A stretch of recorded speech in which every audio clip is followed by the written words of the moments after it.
দুনিয়াতে উলামায়ে কেরামের জবানে শুনেছি, হাসরের ময়দানে ছোট থেকে ছোট বহু উসিলায় তুমি বান্দা বান্দিরে মাফ করবা। ও মালিক, কেন জানি আমার মন বলে আজ হাসরের ময়দানে কোনো একটা ছোট উসিলা ধরে তুমি আমাকে মাফ করে দাও কিনা গো। এই বুক ভরা আশা নিয়া বারবার শুধু তোমার দিকে তাকাই। আল্লাহ পাক রব্বুল আলামিনের কাছে তার কথাটা বড় ভালো লাগলো। আল্লাহ বলবেন, আমার বান্দারে ফিরে আনো, আমল নামাটা আমি আল্লাহ নিজে দেখব। আল্লাহ তার আমল নামাটা আবার নিজে দেখবেন।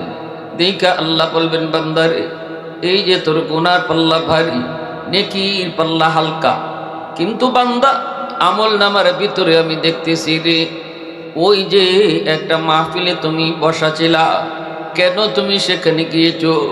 বউ বাচ্চা তোমার জন্য অপেক্ষায় ছিল, বন্ধু বান্ধব তোমার জন্য অপেক্ষায় ছিল, তাদেরকে সময় না দিয়া মাটির উপর চাটার উপরে বৈশা বৈশে তুমি কি চাইছো?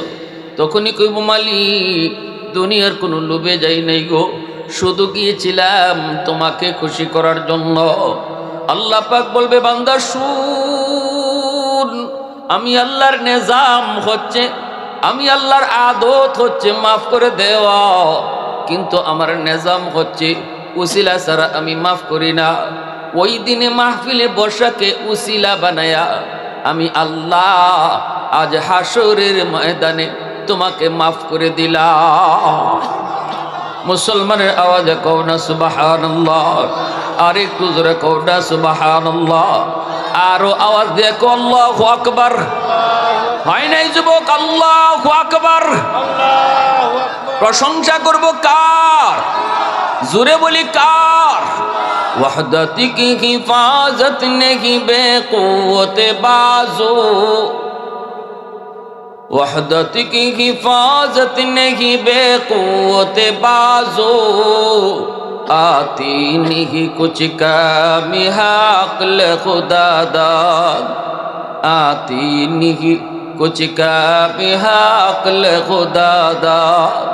ऐ मर्द खुदा तुझको कुव्वत नहीं हासिल, जा बैठ किसी गार में अल्लाह का कर याद, जा बैठ किसी गार में अल्लाह का कर याद। ये सच है कि बातिल की तरफदार नहीं हम, गद्दार न समझो गम गद्दार नहीं हम, गद्दार न समझो हमें गद्दार नहीं हम। मुसलमाনের আওয়াজ কও আল্লাহু আকবার। ফেরেশতারা তখন কইব, মালিক সবাইকে তুমি মাফ করে দিয়েছো। আল্লাহ বলবে, হ, মাহফিলে যারা বসে সবাইরই মাফ করছি। ফেরেশতারা তখন কইব, মালিক সবাই তো ওয়াজ শোনার নিয়তে আসে নাই, এখানের ভিতরে এমনও কেউ ছিল বাজারে যাওয়ার নিয়ত করে ঘর থেকে বের হয়েছে, মাহফিলের আওয়াজ শুনে, মাইকের আওয়াজ শুনে সে এখানে বসছে, কয়েকটু ওয়াজ শুই না যাই। আরেকজন বাজার থেকে বের হয়েছে বাড়িতে যাওয়ার নিয়তে, কয়ে বাড়িতে একটু পরে যাই, একটু ওয়াজ শুই না যাই। আল্লাহ তুমি কি তারও মাফ করে দিছো? সে তো ওয়াজ শোনার নিয়তে আসে নাই, সে তো বাড়িতে যাওয়া তার নিয়ত, বাজারে যাওয়া তার নিয়ত। আল্লাহ পাক সেদিন যে জবাবটা দিবেন, যুবক একটু দিলটা নরম করে কথাটা বোঝার চেষ্টা করো। আল্লাহ সেদিন জবাব দিবেন, হুমুল জালিসু লা ইয়াশকা জালিসুহুম। এটা এমন এক বরকতি মজলিস, এই মজলিসে যেই বইব তারে আমি মাফ করে দেই। আল্লাহ পাক রব্বুল আলামিন ইমাম গজ্জালি রহমতুল্লাহি আলাইহি তার কিতাব দাকাইকুল আখবার, ওই কিতাবের ভিতর নবীজির একখান হাদিস এনেছেন, যে হাদিসটাও ছিল এমন ছোট্ট একটা উসিলা, ছোট্ট একটা উসিলা ছিল। ইমাম গজ্জালি রহমতুল্লাহি আলাইহি কত বড় আলেম ছিলেন, ওনার একটা কিতাব দাকাইকুল আখবার, কত বড় আলেম। একটা ঘটনা কই, আল্লাহর একজন ওলি স্বপ্নে দেখছেন হাসরের ময়দান কায়েম হয়ে গেছে। আমাদের নবীও আসেন, মুসা নবীও আসেন, আরো সব নবীরও আসেন। মুসা নবী নরম না গরম? একটু জোরে মতন, নরম না গরম? মুসা নবী আমাদের নবীরাইয়া জেগাই, ওগো নবী আপনি নাকি ইজাত কথা কইছেন? রাসূল কয় কোন কথা? উলামা ও উম্মতি কা আম্বিয়ায়ে বনি ইসরাইল, আমার উম্মতের উলামায়ে কেরাম বনি ইসরাইলের নবীদের সমান। এই কথা কি আপনি কইছেন? মুসা নবী বনি ইসরাইলের নবী। তো উনি কয় আপনি কি ইজাত কথা কইছেন? রাসূল কয় আমি কইছি। তো মুসা নবী এটা কেমনে কইলেন আপনি? আপনার উম্মত এর ভিতরে যারা আলেম এরা আমরা বনি ইসরাইলের নবীদের সমান, কথাটা কেমন হইল না? কিভাবে কইলেন? কোন হিসাবে কইলেন? আল্লাহ রসুল কোন হিসাব টিসাব বুঝি না, তবে আমার এখানে একজন আলিম বয়া আছে দাঁড়ো আমার উম্মতের, তারে আপনি দুই কথা জিগাইলেই টের পাইলিবা। পাশে বসে ইমাম গাজ্জালি রহমতুল্লাহ, মুসা আলাইহিস সালামকে জিজ্ঞেস, ও মিয়া নাম কি তোমার? ইমাম গাজ্জালি রহমতুল্লাহ আলাইহি তিনি তার নাম বললেন, বাপের নাম কইলেন, দাদার নাম কইলেন, দাদার বাপের নাম কইলেন, তার বাপের নাম, তার বাপের নাম, তার বাপের নাম, এভাবে কইতে কইতে কইতে কইতে একদম সর্বপ্রথম মানুষ আদম নবী পর্যন্ত চলে গেছেন। পারবেন নি কেন? কেউ এত দূর যাওয়ার লাগতো না। দাদার দাদার নাম, দাদার দাদার নাম, এত দূর না, খালি আপনি দাদার দাদার নাম এটা জানেও এমন মানুষ পাওয়া যেত না, ঠিক না? তো মুসা নবী ইনি কইতে কইতে একদম আদম নবী পর্যন্ত গেছেন। ইমাম গাজ্জালি রহমতুল্লাহ আলাইহি বলতে বলতে আদম নবী পর্যন্ত গেছেন। তো এবার মুসা নবী কই কিরি, আমি তারে জিগাইলাম তার নাম, হেদি বংশের ফিরিস্তি ধরে তুলছে, তুলতে তুলতে জাগাত না এবার গুরাত গেছে গিয়া। অত কথা মনে রাখলো কেমনে আর জানি কেমনে?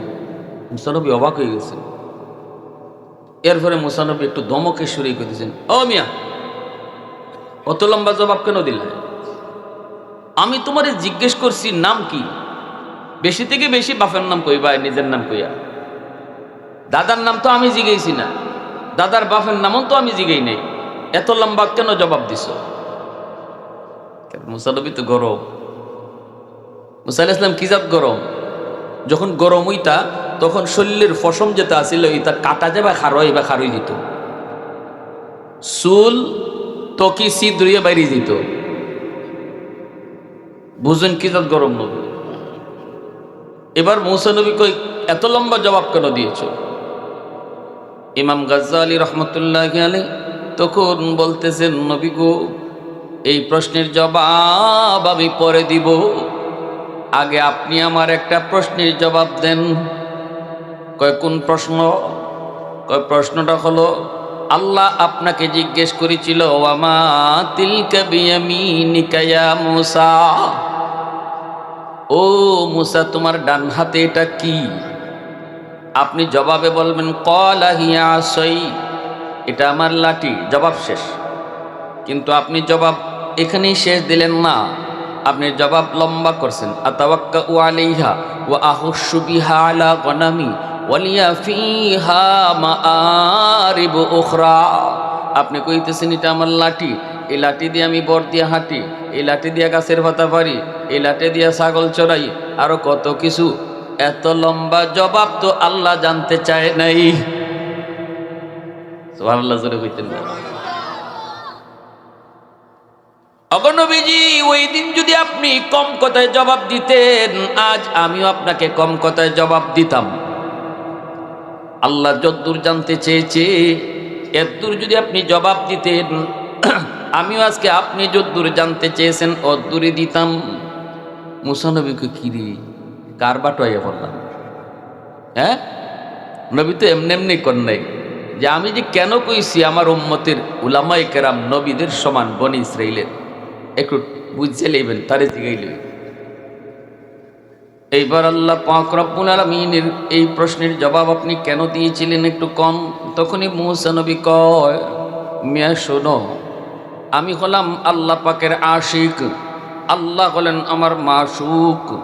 আশিক মাশুকের কথা কম কথায় মন ভরে না। আশিকার মাসুক যখন কথা কয় লম্বা কথা কইতে ভালো লাগে, কম কথায় মন ভরে না। এই যুগের ফুলাফানটা ভালোই বুঝবে। হ্যাঁ, যার সাথে যার বাপ, হে যদি এক কথা জিগাইতে 10 কথা দিয়ে উত্তর দেয়। এক কথা কইলে কিতা দেখাইছো, যদি কয় মাছ দেখাইছি, কি মাছ, তরকারি ভালো হয়েছে নি, তরকারি জাল না, জাল বেশি না কম।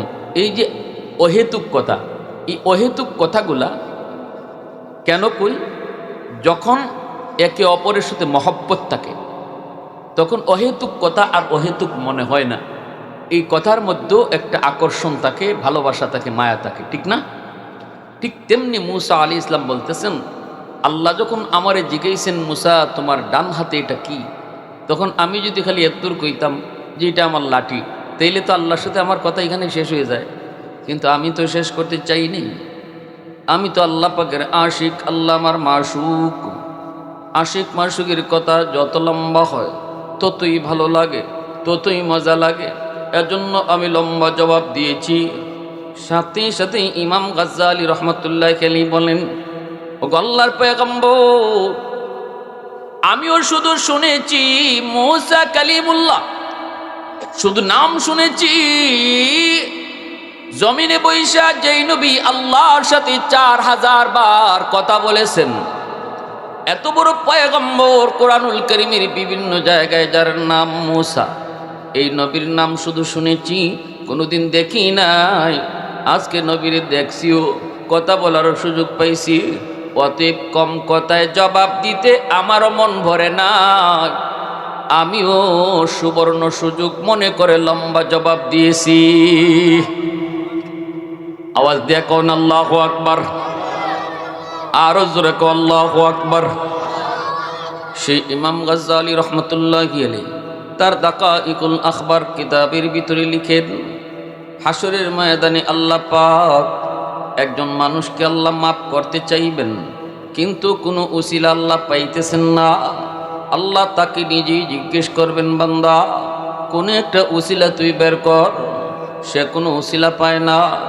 এবার আল্লাহ নিজেই বলেন, বান্দা বল, দুনিয়াতে কোনো আলেমের মজলিসে তুমি বসছিলা কিনা? কোনো আলেমের মজলিসে দুনিয়াতে বসছো কিনা? এতটুকু উসিলা যদি আমি আল্লাহ পাই, তোমাকে মাফ করে দিম। সে কই, না গো মালিক, মনে পড়ে না। এইবার আল্লাহ পাক বলবেন, বান্দা বল, দুনিয়াতে এমন কোনো দস্তরখানায় খানা খাইছো নি যেখানে কোনো আলেম খানা খাইতো? কই, না গো আল্লাহ, মনে পড়ে না। আল্লাহ তখন বলবেন, বান্দা বল, দুনিয়াতে এমন কোনো ঘরে থাকছো কিনা যেই ঘরে আলেম থাকতো? কয়, না গো আল্লাহ, তাও মনে পড়ে না। আল্লাহ শেষমেশ তারে বলবেন, বান্দা বল, দুনিয়াতে তোর কোনো সন্তানের নাম, কোনো আল্লাহওয়ালা আলেমের নামে নাম রাখছো কিনা? এতটুকু উসিলাও যদি আমি পাই, আজ হাসরের ময়দানে তোমাকে মাফ করে দিব।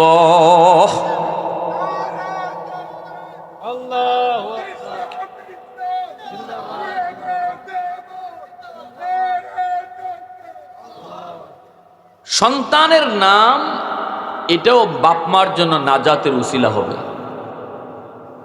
আমি আপনি মন গড়া নাম রাখেন না, মন চাইছে একটা নাম রেখে দিচ্ছেন, তা না। হাদিস শরীফে আইছে, যদি একজন আলেমকে উদ্দেশ্য কইরা অথবা একজন আল্লাহওয়ালাকে টার্গেট নিয়ে কোনো বাবা সন্তানের নাম রাখে, এটাও তার বাপমার জন্য নাজাতের উসিলা হবে। সুবহানাল্লাহ, জোরে বলি আল্লাহ। আল্লাহ পাক যখন বলবেন, বান্দা বল বল বল, দুনিয়াতে তোমার কোনো সন্তানের নাম, কোনো আলেমের নামে নাম রাখছনি? কইব না। আল্লাহ তখনও বলবে, বান্দারি, কোনো একটা ওসিলা তো পাই না তোরে মাফ করার। ঠিক আছে, শেষমেশ একটা প্রশ্ন করি, বল, দুনিয়াতে তোর কোনো এমন বন্ধু ছিল কিনা যেই বন্ধু আলেম উলামাকে মহব্বত করত? দুনিয়াতে তোর এমন কোনো বন্ধু ছিল কিনা যেই বন্ধু মসজিদ মাদ্রাসার যাইত, উলামায়ে কেরামকে ভালোবাসত, ইমাম মুয়াজ্জিনকে ভালোবাসত, মাদ্রাসার ছাত্র উস্তাদকে ভালোবাসতো, সমাজের উলামায়ে কেরামের প্রতি তার মহব্বত ছিল। এমন কোনো বন্ধু তোর ছিল কিনা? তখন কইব মালিক মনে পড়ছে, দুনিয়াতে আমার একজন বন্ধু ছিল। আমার ওই বন্ধু মাদ্রাসায় আসা যাওয়া করত, উলামায়ে কেরামকে মহব্বত করত, মসজিদের ইমাম মুয়াজ্জিনের সাথে সম্পর্ক রাখত, আমাকে মাঝে মাঝেই তাদের গল্প শোনাইতো। আমিও পারলে সহযোগিতা করতাম, সাহায্যের দরকার হলে সহযোগিতা করতাম। আল্লাহ তখন বলবে, বান্দা আয়, আমার নবীর নাইবে নবী উলামায়ে কেরামের সাথে তোর সম্পর্ক ডাইরেক্ট প্রমাণিত হয় নাই, কিন্তু ইনডাইরেক্ট প্রমাণ হয়ে গেছে। এতক্ষণ পর্যন্ত আমি আল্লাহ চেষ্টা করেছি ডাইরেক্ট তোর সম্পর্ক প্রমাণ হয় কিনা, কিন্তু না, ডাইরেক্ট পাই নাই, কিন্তু ইনডাইরেক্ট পেয়ে গেছি। আয় বান্দা আয়, এই উসিলা ধরো আমি আল্লাহ হাসরের ময়দানে তোমাকে নাজাতের ফয়সালা দিলাম। এজন্যই রসুল বলছেন, কুন আলিমান আও মুতাআল্লিমান আও মুহিব্বান আও মুঈনান ফালা তাকুন খামিসা। হয় আলেম হও নতুবা তালেবে ইলম হও, আলেমদেরকে মহব্বত করো, উলামায়ে কেরামকে সাহায্য সহযোগিতা করো। রসুল বলে এই 4 দলের ভিতরে তাইকো, ফালা তাকুন খামিসা, 5 নাম্বার দলে কেউ যেও না। উলামায়ে কেরামের প্রতি বিদ্বেষ রাইখো না, আলেমদের প্রতি অন্তরে খারাপ ধারণা রাইখো না। রসুল বলেন দুনিয়াও বরবাদ, আখেরাতও বরবাদ হয়ে যাবে। কেউ যদি মনে করে, কেউ যদি এমন কথা বলে মৌলবীরা দেশটা নষ্ট করেছে, তাহলে সে যত বড় নামাজি হোক, কপালে তার যত বড় নামাজের দাগ থাকুক, যদি কয় মৌলবীদেরকে দেখলে আমার ভালো লাগে না, আল্লাহ রসুল সাল্লাল্লাহু আলাইহি ওয়াসাল্লাম বলেন দুনিয়া বরবাদ, আখিরাতও তার বরবাদ। রাইসুল মুফাসসিরিন আব্দুল্লাহ ইবনে আব্বাস রাদিয়াল্লাহু তাআলা আনহু বলেন, এই লোকটা মরণের সময় বেঈমান হয়ে মরবে। এমনকি শুধু বেঈমান হয়ে নয়, আলেমদের প্রতি অন্তরে যার বিদ্বেষ ছিল, সে মারা যাওয়ার পর তোমরা কবরে রাখছো, চেহারাটা কিবলামুখী করে রাখছো, কিন্তু আমি আব্দুল্লাহ কসম করে বলি তার কবর খুইদা দেখো, কিবলার দিকে তার মুখটা নাই। ফেরেশতারা কিবলা থেকে তার মুখ ঘোরায় দিছে। নাউজুবিল্লাহ, জোরে কও, আর একটু জোরে কও নাউজুবিল্লাহ। ভাইরা আমার, এত বড় পয়গম্বর, এত বড় নবী আমরা পেয়েছি, যেই নবীর উসিলায় আমরাও দামি হইছি, নবীর উসিলায় আমরাও দামি। উম্মতের ভিতরে শ্রেষ্ঠ উম্মত হয়েছে উম্মতে মুহাম্মদী। মূসা কালিমুল্লাহ তুর পাহাড়ে গিয়ে আল্লাহর সাথে কথা বলতেন, যেখান থেকে সেখান থেকে মূসা নবী কথা বলার সুযোগ ছিল না। একদিন মূসা নবী আল্লাহকে জিজ্ঞেস করেন, মালিক, আমি তোমার সাথে যেইভাবে কথা বলি এইভাবে আর কেউ কথা কইবনি। আল্লাহ পাক বলেন, মূসা তুমি তো আমার সাথে কথা বলো, মাঝখানে কিন্তু পর্দা আছে, কিন্তু অদূর ভবিষ্যতে একদল উম্মত জমিনের মধ্যে আইবরে মূসা, যারা আমার সাথে কথা বলবো মাঝখানে কোনো পর্দা থাকবে না। লাইসা বাইনি ওয়া বাইনাহুম হিজাব। মূসা নবী জানতে চায়, মালিক এরা কোন উম্মত? আল্লাহ, এরা কোন উম্মত? উম্মতে কথা কইব অথচ পর্দা নাই, আমি নবী কথা কই পর্দা আছে। আল্লাহ বলে, এরা হলো উম্মতে মুহাম্মদ, এরা আমার বন্ধু মুহাম্মাদুর রাসূলুল্লাহর উম্মত। মূসা নবী কয়, আল্লাহ, আমি তো তুর পাহাড়ে এসে কথা বলি, কিন্তু ওই উম্মত কোন পাহাড়ে যায় কথা কইব? আল্লাহ পাক তখন বলেন, মূসা এরা যখন কথা বলতে চাইব কোনো পাহাড় পর্বতে আসা লাগবে না। আমার বন্ধুর উম্মত যখন নামাজে দাঁড়াইব তখনই আমার সাথে কথা শুরু হইব। এজন্যই রসুল বলেছেন, মুসাল্লি ইউনাজি রব্বা। নামাজি নামাজে কার সাথে কথা কয়? একটু জোরে কও না, কার সাথে? কেমনে কথা কইরি যুবক? যখনই তুমি নামাজে দাঁড়ায় কইছো আলহামদু, তখনই আল্লাহ তোমারে জিগাইব লিমানিল হামদ। ও নামাজি, তুমি কার প্রশংসা করো? তখন তুমি কৌলিল্লাহ, আল্লাহর প্রশংসা করি। আল্লাহ কিন্তু তখন আবারও তোমারে জিগায়, কিন্তু তুমি জানো না ইনি যে আল্লাহ। আল্লাহ নিজের পরিচয় দেয় না, পরিচয় না দেয়া কয় আল্লাহ, কয় মানিল্লাহ, কে তোমার আল্লাহ?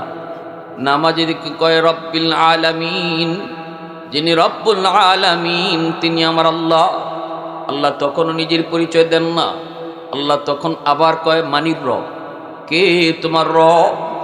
নামাজে কয় আর রহমানির রহিম, যিনি রহমান যিনি রাহিম।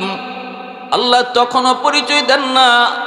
আল্লাহ বলে মানির রহমান মানির রাহিম, কে রহমান কে রহিম? তখন নামাজি কয় মালিক ইয়াউমিদ্দিন, যিনি কিয়ামত দিবসের মালিক তিনি আমার রব, তিনি রহমান তিনি রহিম।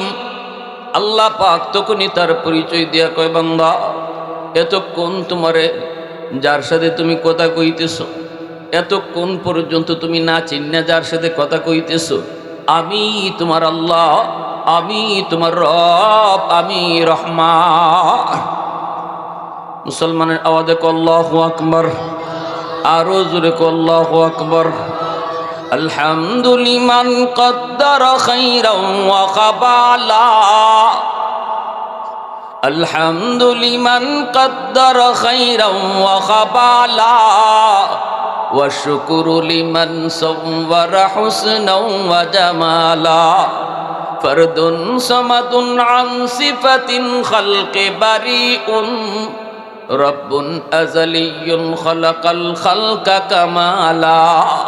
লা জিদ্দা ওয়ালা নিদ্দা ওয়ালা হাদ্দা লিমাওলা, লা জিদ্দা ওয়ালা নিদ্দা ওয়ালা হাদ্দা লিমাওলা। আল আনা কামা কানা ওয়ালাম ইয়ালকা যাওয়ালা, আল আনা কামা কানা ওয়ালাম ইয়ালকা যাওয়ালা। মুসলমানের আওয়াজে কও আল্লাহু আকবার। হৃদয়ের জানালাটা খুলে দাও না, হৃদয়ের জানালাটা খুলে দাও না। প্রভুর ডাকে মন সারা দাও না, প্রভুর ডাকে মন সারা দাও না। অসীম ক্ষমতা যার হাতের উপর, যার নামে বয়ে যায় ঝর্ণা নহর। আল্লাহ আল্লাহ বলে শোবে দেওয়ানা, আল্লাহ আল্লাহ বলে শোবে দেওয়ানা। প্রভুর ডাকে মন সারা দাও না, প্রভুর ডাকে মন সারা দাও না।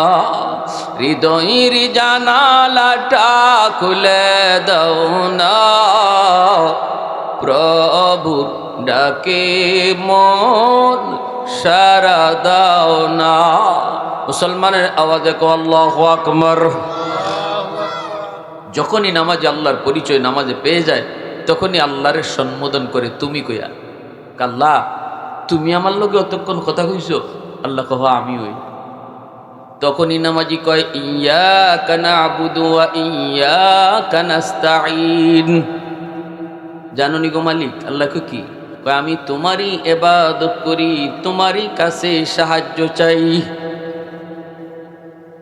সাহায্য চাই কার কাছে? জোরে কও কার কাছে? সন্তান চাইমো কার কাছে? ধন দৌলত চাইমো কার কাছে? শান্তি দেওয়ার মালিককে। জোরে কও। আমি সিলেট দরগা মাজারও একদিন ওয়াশ করে আইতেছি, রাত বাজে 2:30।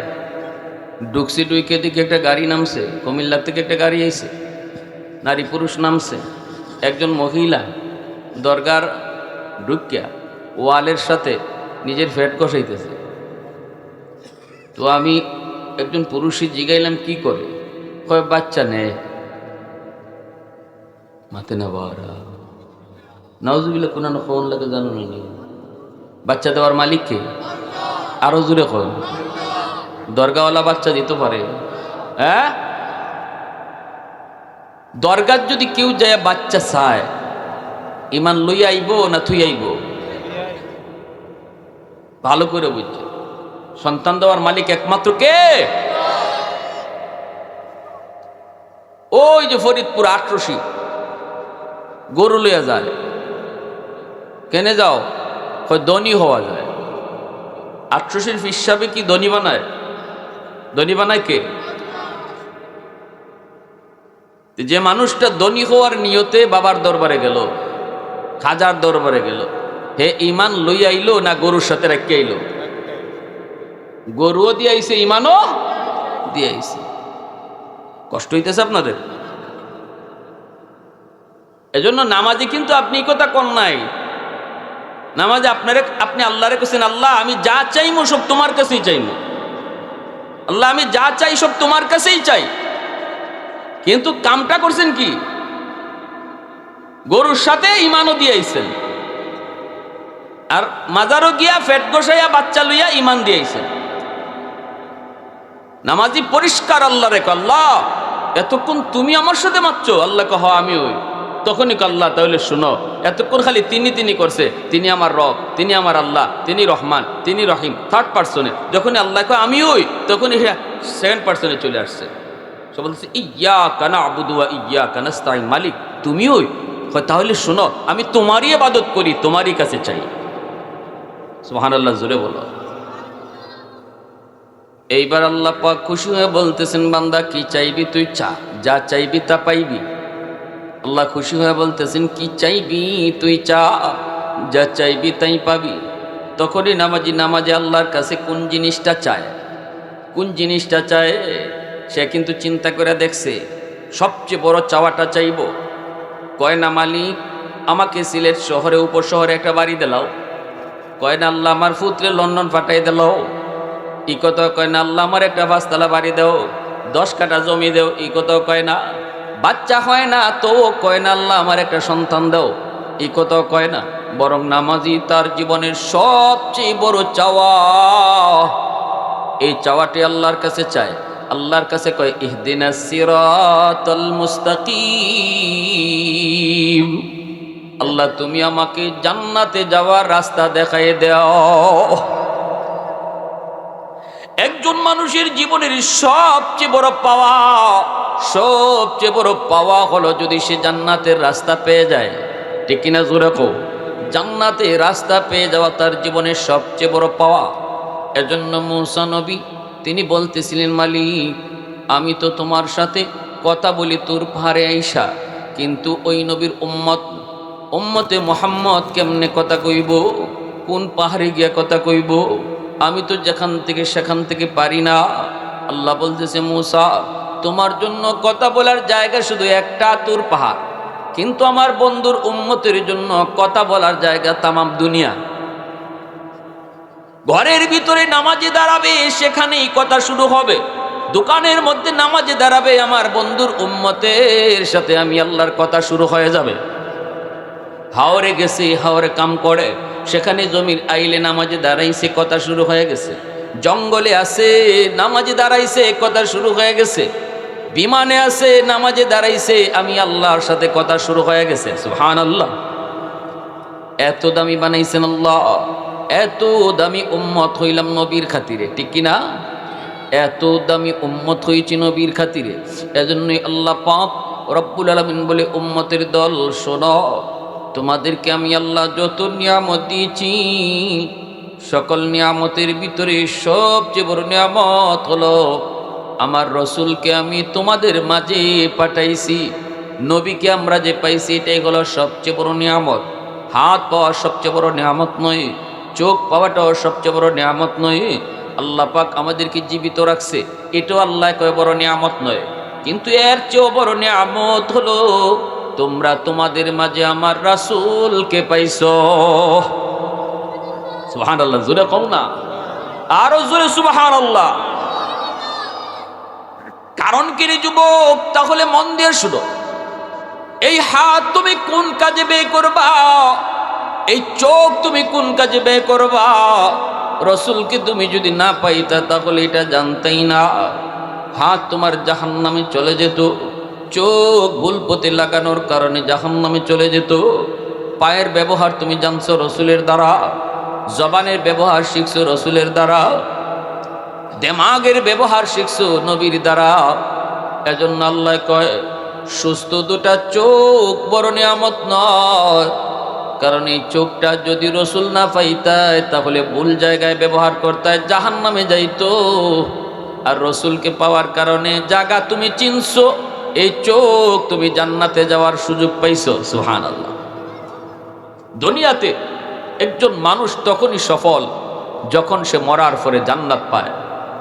আল্লাহ বলেন, জানো ওই মানুষটাই সফল যে জাহান্নাম থেকে বাঁচলো আর জান্নাত পেয়ে গেল। সেই হলো তোমাদের মধ্যে সবচেয়ে বড় সফল মানুষ। বাড়ির মালিক হওয়া, চেয়ারম্যান হওয়া, মেম্বার হওয়া, এমপি হওয়া, মিনিস্টার হওয়া, এগুলা সফলতা নয়। সফলতা হলো যে মানুষটা মরার পরে জান্নাত পেয়ে যায়। সুবহানাল্লাহ। ফামান যুহজিহা আনিন নার ওয়া উদখিলাল জান্নাতা ফাকাদ ফাজ। অতএব চেয়ারম্যান হওয়া, মেম্বার হওয়া, এমপি হওয়া এটা সফলতা নয়। সফলতা হলো ওই মানুষটা, যে মানুষটা গরিবী হালতে চলছে কিন্তু মরার পরে জান্নাত পেয়ে গেছে। গরিবী হালতে চলছে, সমাজে তার কেউ চেনে না, জানে না, বৈঠকে তার কেউ ডাকও দেয় না, তার কথার মূল্য দেয় না, কিন্তু সে যদি জান্নাতি হয়ে যায় আল্লাহ বলেন সেই সফল। আর তুমি যে বড় চেয়ারে বইয়া মিটিংয়ে রায় দিছো, যদি জান্নাতি হইতে না পারো তুমি ব্যর্থ। ঠিক কিনা? জোরে খাও, আর একটু জোরে খাও, ঠিক কিনা? মুসলমানের আওয়াজে একটু জিকির করি, লা ইলাহা ইল্লাল্লাহ। আওয়াজ দেয়া, আওয়াজ দেয়া।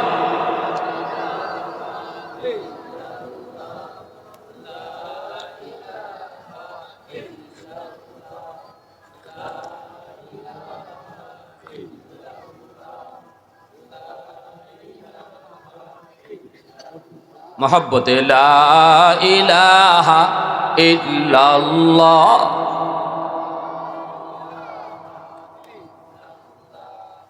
লা ইলাহা ইল্লাল্লাহু মুহাম্মাদুর রাসূলুল্লাহ।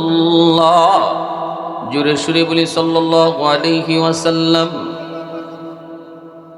এখন আপনারা বলেন, যেই নবীর খাতিরে আমি এত দামি, যেই নবীর খাতিরে আমার দাম এত, আমি দুনিয়াতে এই নবীর মতো চলতাম নাকি নিজের মন মতো চলতাম? মন মতো না নবীর মতো? জোরে কও, মন মতো না নবীর মতো? নিজের মতে মত নয়, নবীর মতে মত, এর নাম উম্মত। উম্মত কারে কয়? নিজের মতে মত নয়, নবীর মতে মত, এর নাম উম্মত। অতএব মনে রাখতে হবে আমার কোনো মত নাই, আমার নবীর মতেই মত, এর নাম হলো উম্মত। কত বড় পয়গম্বর, কেন তুমি নবীর নমুনা নিবা না? কেন তুমি নবীর নমুনায় চুল রাখবা না?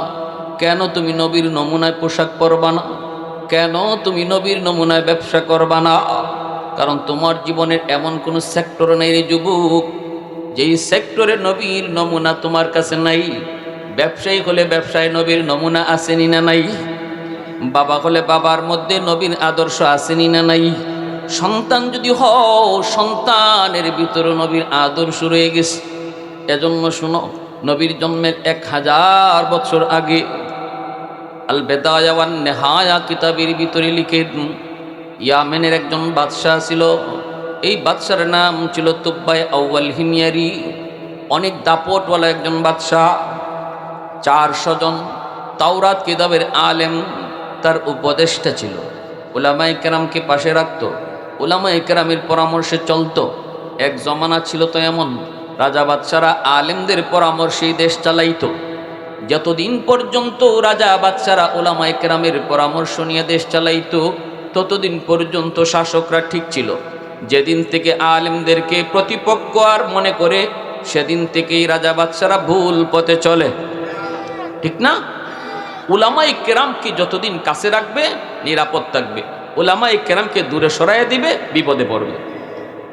বাস্তব নমুনা কতগুলা কইমু আপনাদের সামনে, অভাব নাই, অভাব নাই।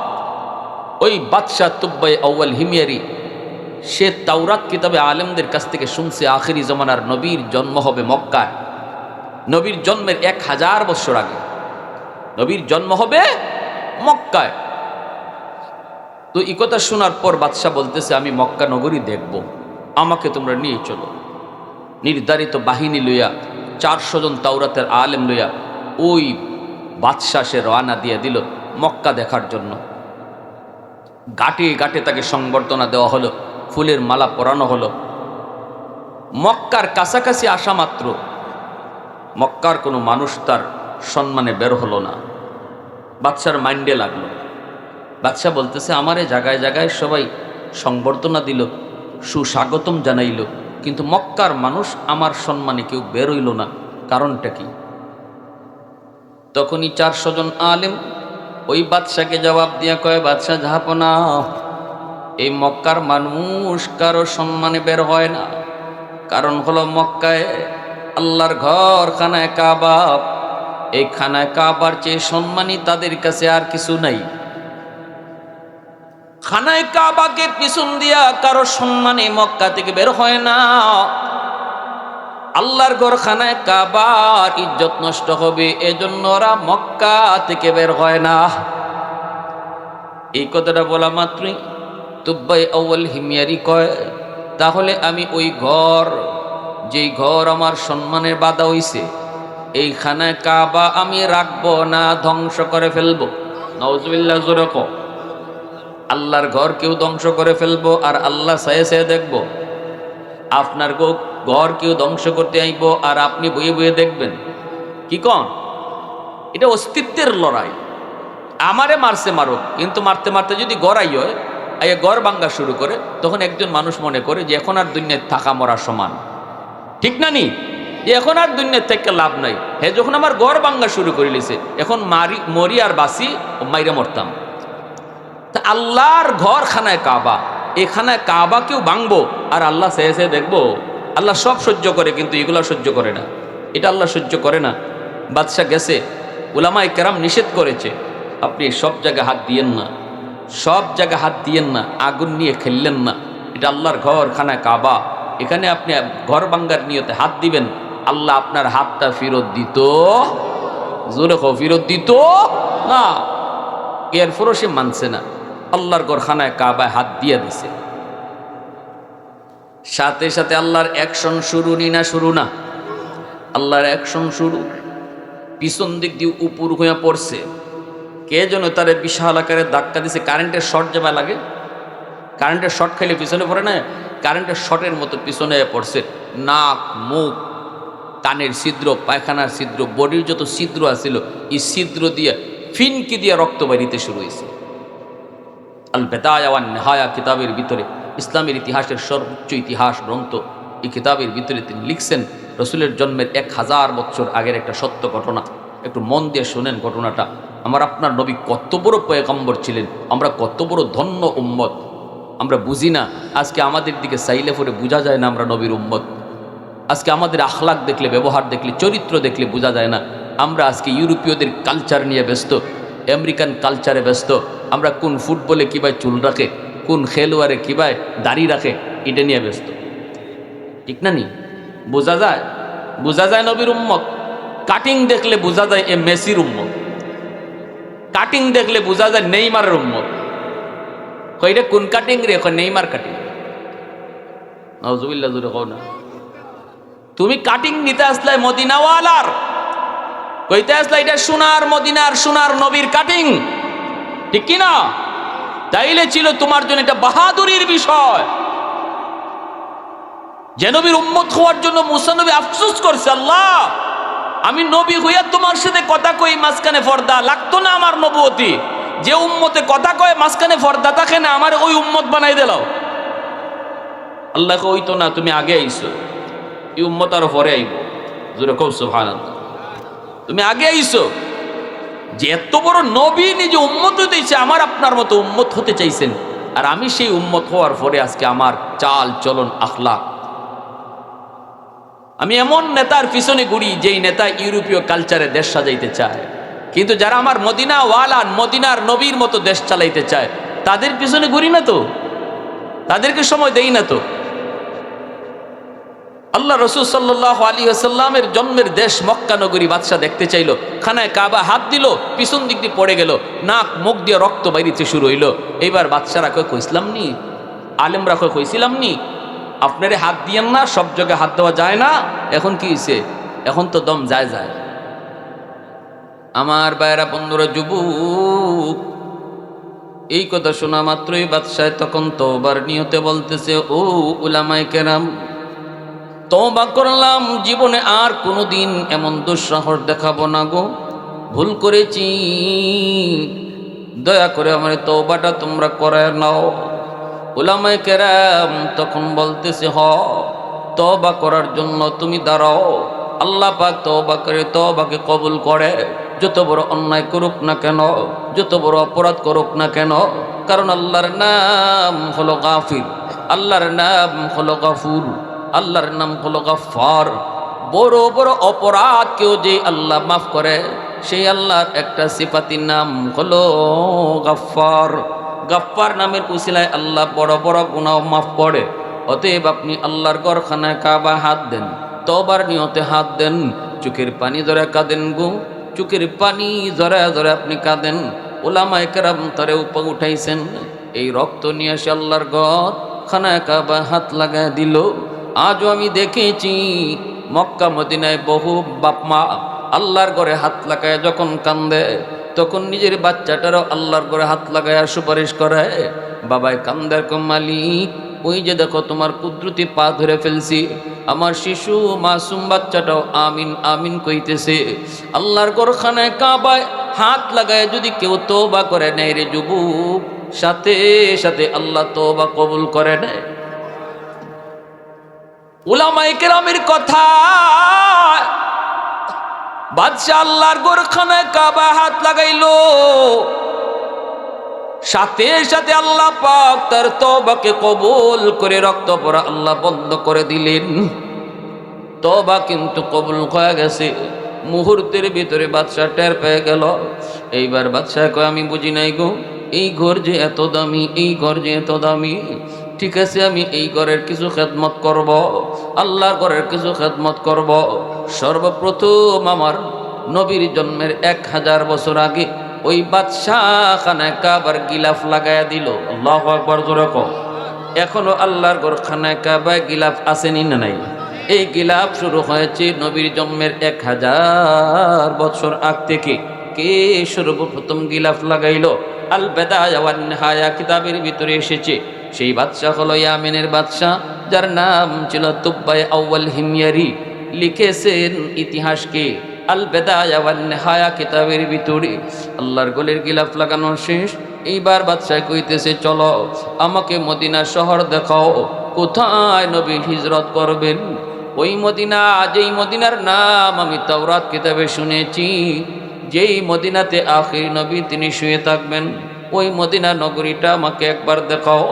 ওলামায়ে কেরাম বলতেছে, বাদশাহ জাহাপনা, মদিনা তো এখন আর নগরী না, মদিনা এখন তো খালি, চতুর্দিকে তো মদিনার পাহাড়, কেমন করে মদিনা তোমাকে দেখাবো? মদিনায় তো এখন কোনো ঘর নাই, কোনো বাড়ি নাই, কোনো মানুষজন নাই। বাদশাহ একটাই কয়, আমি বুঝি না কোন জায়গাটা মদিনা হবে আর কোথায় নবী চিরনিদ্রায় শুয়ে থাকবে, ওই জায়গা আমারে দেখাও। নবীর জন্মের নগরী খানায় মক্কা নগরী আমি দেখেছি, এইবার নবীর হিজরতের নগরী মদিনা দেখব। 400 জন আলেম তাওরাত কিতাব নিয়ে তারা পড়তে বসে গেলেন। কেমনে মদিনা নগরী তারা তালাশ করবেন। এইবার তারা পড়তে পড়তে পেয়ে গেলেন, নবী মক্কা থেকে মদিনায় যেই পথে হিজরত করবেন, এই পথটা আগে আমরা বের করো। তালাশ করে করে তারা এই পথটা পাইল, যেই পথে নবী মক্কা থেকে মদিনায় হিজরত করবেন। এই পথ ধরে তারা চলতে লাগলো, আর একে অপরকে ডাক দিয়ে বলতেছে, ভাইরে আমরা তো ওই পথ পেয়ে গেছি, যে পথ দিয়ে আখেরি নবী মক্কা থেকে মদিনায় হিজরত করবেন।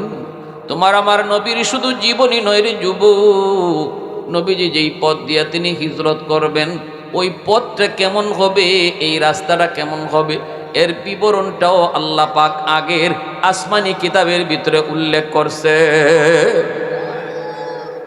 ওই রাস্তার কন্ডিশন কেমন হবে, ওই রাস্তাটা লম্বা কতদূর হবে, ওই রাস্তার পজিশনটা কেমন হবে, রাস্তা উঁচা নিচা হবে কিনা, গোটা বিবরণটা আল্লাহ পাক আগের তাওরাত কিতাবের ভিতরে উল্লেখ করেছেন। উলামায়ে কেরাম সেই বিবরণটাই তাওরাত কিতাবে পড়লো, রাস্তার কন্ডিশন তারা মিলায় তারা শিওর হয়ে গেল এই সেই রাস্তা, যেই রাস্তা দিয়ে নবী হিজরত করবেন। শুরু হয়ে গেল মদিনার যাত্রা, মদিনার দিকে যাত্রা শুরু হয়ে গেল বাদশাকে নিয়া।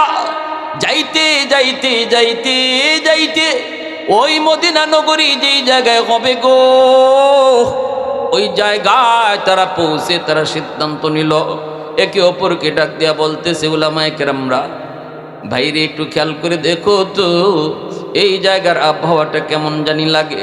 তাওরাত কিতাবের ভিতরে মদিনা নগরীর আবহাওয়া কেমন হবে সেটাও তো আল্লাহ উল্লেখ করেছে। এই জায়গার আবহাওয়ার সাথে মদিনার আবহাওয়া মিল খায়া যায়। আর একটু আওয়াজ দিয়ে কও না সুবহানাল্লাহ।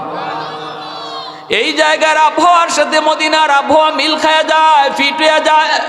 মনে হয় এই জায়গাটাই হবে 100 বছর 1000 বছর পরে এই জায়গাটাই হবে মদিনাতুল শহর, এই জায়গাটাই হবে মদিনাতুন নবী। এখানেই নবী হিজরত করবেন, মানুষেরা বসতি তৈরি করবে। চতুর্দিকের কন্ডিশনগুলি মিলাও, মদিনা নগরীর চারপাশ কেমন হবে আল্লাহ পাক তাও তাওরাত কিতাবে উল্লেখ করেছেন।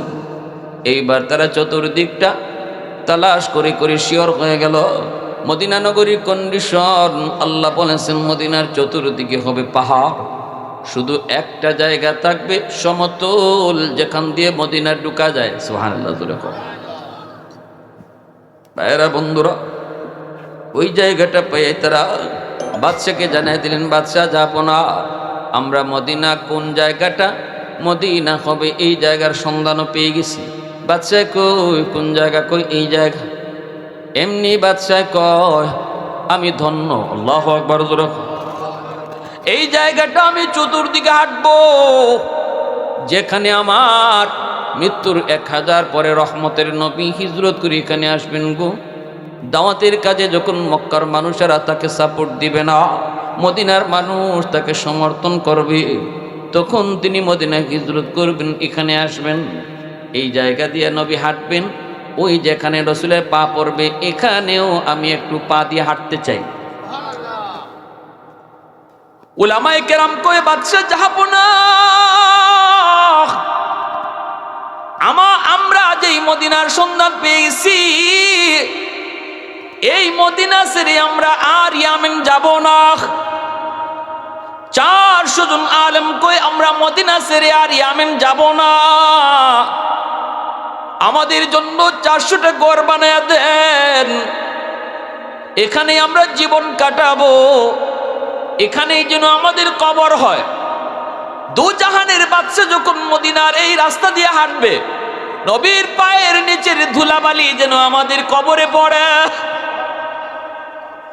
আমাদের কবর ওই মদিনাতেই যেন হয় যেখানে আমার দু জাহানের বাদশার রওজা শরীফ হয়। রসুল মদিনা হাঁটবেন, কবরে পার দিয়ে রসুল হাঁটবেন, আমরা ধন্য। বাদশাহ এই কথা শুই না চোখের পানি ধরে বাদশাহ কই, ও উলামায়ে কেরাম, তোমরা যদি মদিনায় থেকে যেতে চাও, ইয়ামিন আমি দয়া কি করবো? আমিও আর ইয়ামিন যাব না, আমিও মদিনায় থেকে যাব। উলামায়ে কেরাম কইেন না বাদশাহ, এমন কইরেন না, আপনার কাঁধের মধ্যে বিশাল বড় দায়িত্ব, দেশ চালানোর দায়িত্ব, আপনি এমন কাজ করেন না, আপনি ইয়ামেন চলে যান, আপনি এখানে থাকলে পরে দেশে বিশৃঙ্খলা তৈরি হবে। এই কথা বলতে ইয়ামেনের বাদশাহ তুব্বাই আউয়াল হিময়ারি কয়, ঠিক আছে তাহলে তোমাদের কথা মানলাম, তোমাদের জন্য আমি 400টা ঘর বানিয়ে দিয়ে যাব, আরেকটা ঘর আমি নবীর জন্য বানিয়ে দিয়ে যাইব। সুবহানাল্লাহ। তোমাদের জন্য আমি ঘর বানিয়ে দিব গো, একটা ঘর আমি আমার নবীর জন্য বানাবো, এই ঘরটা আমি তালা দিয়া রাখবো, চাবিটা তোমাদের একজনের কাছে আমানত দিয়া যাবো, আর একটা চিঠি দিয়া যাবো, এই চিঠি আর চাবিটা যেন তোমাদের সন্তানদের পরপর যেন এই চিঠি আর চাবি আমানত হিসাবে আমার নবীর হাতে গিয়া পৌঁছি। আওয়াজ দিয়ে কও না সুবহানাল্লাহ। والليل में है जुल्फ मोहम्मद का तरन्नुम والليل में है जुल्फ मोहम्मद का तरन्नुम والشمس में रुखसाराए अहमद का तरन्नुम والفجر में है सुबह रिसालत की बशारत والعصر में है दौर नबूवत की बशारत हर फूल में है रूए मदीना का तबस्सुम शाखों की लचक में बेक़दा का तकल्लुब यासीन से मौला ने कभी उनको पुकारा अल्लाहु अकबर ज़ुल्क़ो यासीन से मौला ने कभी उनको पुकारा हामीम कभी और कभी तोसीन इशारा ये रमज़ो है कुछ आशिक़ माशूक़ के माबैन समझाए जिन्हें खल्क़ में एक सरवर कौनैन समझाए जिन्हें खल्क़ में एक सरवर कौनैन अल्लाहु अकबर उलमाए किराम बोलतेছে बादशाह ঠিক আছে আপনি একটা ঘর বানায় নবীর জন্য দিয়ে যান উলামায়ে কেরামের জন্য 400টা ঘর বানানো হলো একটা ঘর বাদশা তার মনের মাধুরী দিয়া দামি দামি পাথর সংগ্রহ কইরা এই ঘরটা অনেক টাকা দিয়া বাদশা এই ঘরটা বানাইতেছে বানায় বানায় বাদশা এই ঘরের তালা লাগালো তালা দিয়া চাবিটা আমির সাহেবের হাতে দিয়ে দিল আমির সাহেবের হাতে চিঠি আর একটা চাবি দিল চাবির সাথে একটা চিঠিও দিল দিয়া বাদশা বলতেছে এই চিঠি আর চাবি আপনার কাছে আমানত যেদিন আপনি মারা যাবেন সন্তানের হাতে দিয়ে যাবেন আর বলবেন আপনার সন্তান যেদিন মারা যাবে মারা যাওয়ার আগে তার সন্তানকে বুঝাইয়া দিবে এইভাবে এই চিঠি আর চাবি যেন পরম্পরায় পরম্পরায় আমার নবী দু জাহানের বাদশা যেদিন মদিনায় আসবেন গো সেদিন মদিনায় নবীর নিজস্ব কোনো বাড়ি থাকবে না সাহাবায়ে কেরাম নবীকে যার যার বাড়িতে নিতে চাইবেন কিন্তু আমি চাই নবী কারো বাড়িতে যাওয়ার দরকার নাই নবী যেন তার নিজের বাড়িতে আইসা উঠে উলামায়ে কেরামের জন্য বাড়ি বানায়া আমার আপনার নবীর জন্য বাদশা সুন্দর করে বাড়ি বানায়া ওই বাড়ির তালা আর চাবি আর চিঠি আমির সাহেবের হাতে আমানত দিয়া বাদশা এই বাড়ি আমিনের দিকে যাত্রা করলো এই দিকে আমার ভাইরা বন্ধুরা 1000 বছর পরে নবী দুনিয়াতে আগমন করলেন 40 বছর নবী মক্কায় থাকলেন নবুয়তি পাইলেন এরপরে রাসূল নবুয়তির দাওয়াত দিলেন কিন্তু মক্কার মানুষগুলি তারা নবীর দাওয়াত গ্রহণ করলো না মদিনার মানুষ নবীকে সুস্বাগতম জানালো মদিনার মানুষ নবীকে যা কইল নবী গো এই মক্কায় থাকার প্রয়োজন নাই আপনি চলে আসেন আমাদের মদিনায় আল্লাহ নবী রহমতের নবী মদিনায় হিজরত করলেন কুফা নামক জায়গায় ভাইরা বন্ধুরা আল্লাহর নবী রহমতের নবী মদিনায় ঢুকবেন নবীকে যা সবাই সুস্বাগতম জানায় মদিনার নারী পুরুষ শিশু বাচ্চা সহ সবাই চলে গেল আল্লাহ নবী রহমতের নবীকে সুস্বাগতম জানানোর জন্য সবাই যখন ঘর থেকে বের হয় একজন মানুষ তিনি তো মদিনা থেকে বের হইতেছে না ওই ঘরটা শুধু তিনি পরিষ্কার করে তিনি কে তিনি আর কেউ নন তিনি ওই আমির সাহেবের বংশের সর্বশেষ মানুষটা যার হাতে রাসূলের চিঠি আর চাবিটা আমানত ছিল গো তিনি হলেন নবীর সাহাবী যার নাম আবু আইয়ুব আনসারী রাদিয়াল্লাহু তাআলা আনহু আবু আইয়ুব আনসারী রাদিয়াল্লাহু তাআলা আনহুর হাতে চিঠি আর চাবি মদিনার মানুষের ডাক দিয়া কয় ও আবু আইয়ুব তুমি কি রাসূলকে সুস্বাগতম জানানোর জন্য মদিনা থেকে বের হবা না এই ঘর কেন তুমি মুছামুছি করো আবু আইয়ুব কয় তোমরা যাও আমার রাসূলকে যে নিয়ে আগে আসো কিন্তু আমি যাইতে পারি না কারণ আমার কাছে নবীর 2টা আমানত আছে আমার মন বলে সেই আমানত গ্রহণ করার জন্য দুজাহানের বাদশাহ তিনি আমার খুঁজে এই জায়গা পর্যন্ত আসবেন কারণ এই আমানতের বস্তু আল্লাহ পাক অবশ্যই তার হাবিবকে জানাইবেন মদিনার মানুষজন তারা মদিনার বাইরে গেল রসুলকে যায় কইতেছে নবী গো, ওগো নবীজি চলেন, আমার বাড়িতে থাকবেন। আরেকজনে কয় আমার বাড়িতে থাকবেন, আরেকজনে কয় আমার বাড়িতে থাকবেন। কিন্তু নবী একটা কথাই কয়, আমি কই থাকমু কই যামু আমি নিজেও জানি না, জানেন আমার আল্লাহ, আর জানে আমার উটনি। উটনির পিঠে আমি বসা থাকবো, আর উটনির রশি থাকবে আল্লাহর হাতে। সুবহানাল্লাহ, জোরে কও। আমি উটনির পিঠে বসা থাকবো, উটনির রশি থাকবে আল্লাহর কুদরতি হাতে। আল্লাহ পাক উটনিরে চালায়া চালায়া যেখানে নিয়ে বসাইবেন সেখানে আমি থাকবো। সাহাবায়ে কেরাম রাদিয়াল্লাহু তাআলা আনহুম নবীজির উটনির পিছনে তারা লাইন ধরে ধরে যাইতেছেন। উটনি তো কারো বাড়িতে ঢুকে না, সামনের বাড়িওয়ালা বুক ভরা আশা নিয়ে বসে থাকেন, হয়তো উটনিটা আমার বাড়িতে আসবে, আমার বাড়িতে বসবে। কিন্তু না না, মদিনার অলিগুলি যেন উটনি আগে থেকেই চিনে। আসলে উটনি তো নিজের ইচ্ছায় চলে না, চালাইতেছেন কে? একটু জোরে কও না কি? আর একটু জোরে কও না কে? আল্লাহ পাকের কুদরতি হাতে উটনির লাগাম।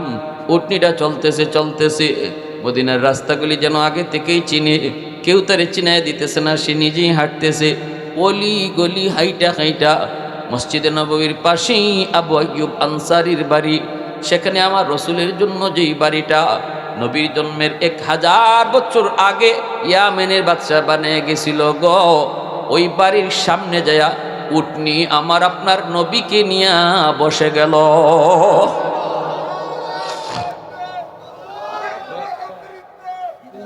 নারায় তুমি এখান থেকে দেন, দিলে একটু আওয়াজ তোলেন, এখান থেকে একটা সৌন্দর্য আছে। দাও দাও।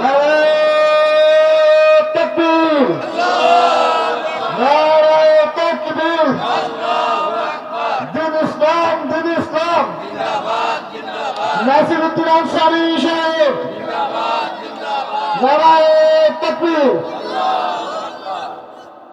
আল্লাহর রসুল উটনির পিঠ থেকে নেমেই আবু আইয়ুব আনসারীকে ডাক দিয়ে বলতেছেন, ও আবু আইয়ুব, কই আমার চিঠি আর চাবি আমার হাতে দাও। নবী কি এই কথা জানাইলেন? কে? আল্লাহ। রসুল বলতেছে, কই আমার চিঠি আর চাবি দাও।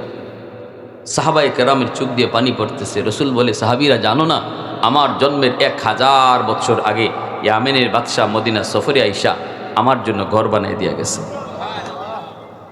এই ঘরে যেন আমি হিজরতের পরে এখানে যেন আমি থাকি। রসুলের হাতে চিঠি দেওয়া হলো, চাবি দেওয়া হলো। আল্লাহ রসুল চিঠিটা খুললেন। চিঠিটা খোলার পরে দেখতেছেন ইয়ামেনের বাদশাহ লেখছে, ওগো নবীজি, যেই মদিনায় আপনি হিজরত করবেন গো, ওই মদিনা আমি আপনার জন্মের 1000 বছর আগে দেখে আসছি। ওগো নবীজি, আমি জানি এই মদিনায় আপনি চিরনিদ্রায় শুইবেন, এখানে আপনার রওজা শরীফ হবে। জন্ম নিয়েছেন মক্কায়, কিন্তু আপনি শুয়ে থাকবেন মদিনায়। সুবহানাল্লাহ। জন্ম নিয়েছেন মক্কায়, কিন্তু শুয়ে থাকবেন মদিনায়। এই মদিনা আমি দেখে এসেছি। নবী গো, আমার যদি কাঁধে দায়িত্ব না থাকতো আমি কিন্তু মদিনা ছেড়ে আসতাম না। শুধু ইয়ামেনের বাদশাহী থাকার কারণে ইয়ামেন চলে আসতে হয়েছে। কিন্তু আমার 400 জন আলেম তারা মদিনায় রয়ে গেল, মদিনায় তাদের কবর হবে। ওগো নবীজি, আমি জানি আপনি মদিনায় যেদিন আসবেন আপনার নিজস্ব কোনো ঘর থাকবে না, আপনার সাহাবীরা আপনারই যার যার ঘরে নিতে চাইবে, কিন্তু আমি আপনার জন্য ঘর বানিয়ে দিছি। সুবহানাল্লাহ। এই ঘরে আপনি থাকবেন গো নবী, আর আমার একটাই ছোট্ট উপহার আপনি কবুল করবেন। আর এই খবরটা আমি আপনারে দিতে চাই, আপনার উপর আমি আপনার জন্মের 1000 বছর আগে ঈমান আনছি। আপনার জন্মের 1000 বছর আগেই আমি আপনার উপর ঈমান এনেছি। রসুল এই কথাগুলি পড়েন, নবীজির চোখ থেকে দর দর করে পানি পড়ে। রসুল কান্দার কই, আমার জন্মের 1000 বছর আগে ইয়ামেনের বাদশাহ আমারে চিনল, কিন্তু আমার মক্কার আপন মানুষগুলো আমি নবীরই চিনল না।